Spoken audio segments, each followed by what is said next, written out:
지금은 어떻게 보면 미식의 시대라고 사람들이 생각을 하지만 실은 제가 봤을 땐 탐식과 결핍의 시대거든요. 뭔가 편의점, 간편한 음식들, 그리고 폭식, 인스턴트.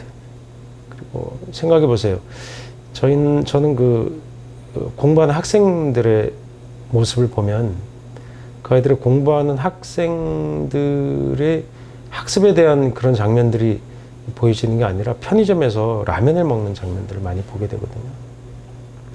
그러니까 영양적으로 우선 불균형하고 또 그렇게라도 스트레스를 풀 길이 별로 없는 방식들. 우리가 그들에게 강요하고 그런 억압 기제를 물려주고 있는 우리는 도대체 기성세대란 무엇인가라는 반성을 하게 되잖아요. 그러니까 먹는 게 사회다라고 또는 먹는 게 나다, 개인이다라는 여러 가지 정의들을 그래서 사회학적으로, 생리학적으로 이미 규정하고 있고 그것은 움직일 수 없는 사실이 되고 있습니다. 그 음식에 무슨 죄가 있는 게 아니라 왜 그런 음식을 먹을 수밖에 없는 사회를 우리가 직시하지 못하는가에 대한 문제들이 있다고 생각합니다.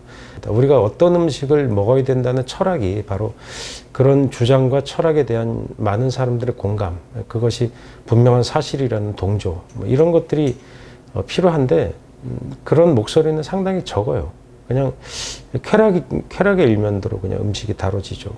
미디어에서 우리가 음식을 다룰 때 물론 우리가 쾌락을 즐기고 인간이 어떤 즐거움의 대상들을 마련하고 그것을 쾌락하는 것이 인간의 보편적으로 갖고 있는 속성이라고 생각해요. 그걸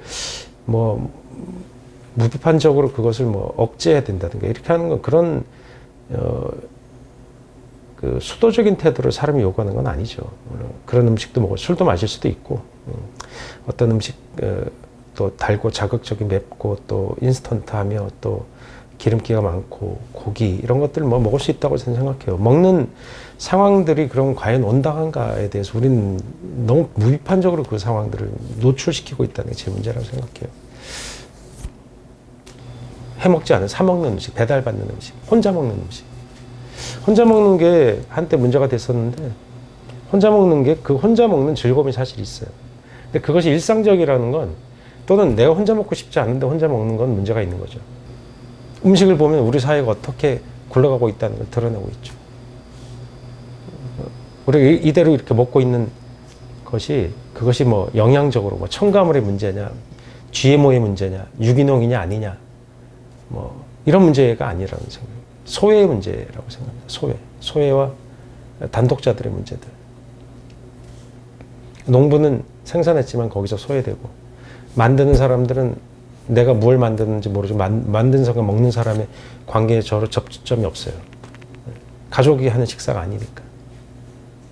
먹는 게 사실 인생에 너는 왜 살아? 그러면 나는 먹기 위해 산다는 사람이 있어요. 그냥 우스갯소리도 들리지만 틀린 말도 아니거든요. 우리가 고통스럽고 힘들고 이럴 때 사실 세끼 식사만을 기다리지 않아요. 그 두 가지가 잘 융합되는 사회가 건강한 사회라고 생각하거든요. 인스턴트 음식이 몸에 나쁘고 좋고를 떠나서 그 음식이 왜 그 사람들이 그걸 먹고 있는가에 대해서 한번 그 달의 뒤편을 보겠다는 생각을 우리가 해야 된다는 거죠. 그게 인스턴트 음식이 갖는 이를테면 부정적인 문제들을 해소할 수 있는 첫 번째 힘이라고 생각해요. 이대로 살아도 좋은가? 올바른 삶이란 무언가? 그러면 우리 이후의 삶은 우리가 어떻게 보장받을 수 있어? 라는 거잖아요. 행복하게 죽을 수 있을까? 그럼 살아있는 이 순간 우리가 행복할 수 있을까? 이런 문제에 대한 해답을 얻고자 아마 여기 사람들이 오실 거라고 생각합니다. 저는 음식으로 그 얘기를 같이 여러분들하고 해보고자 합니다.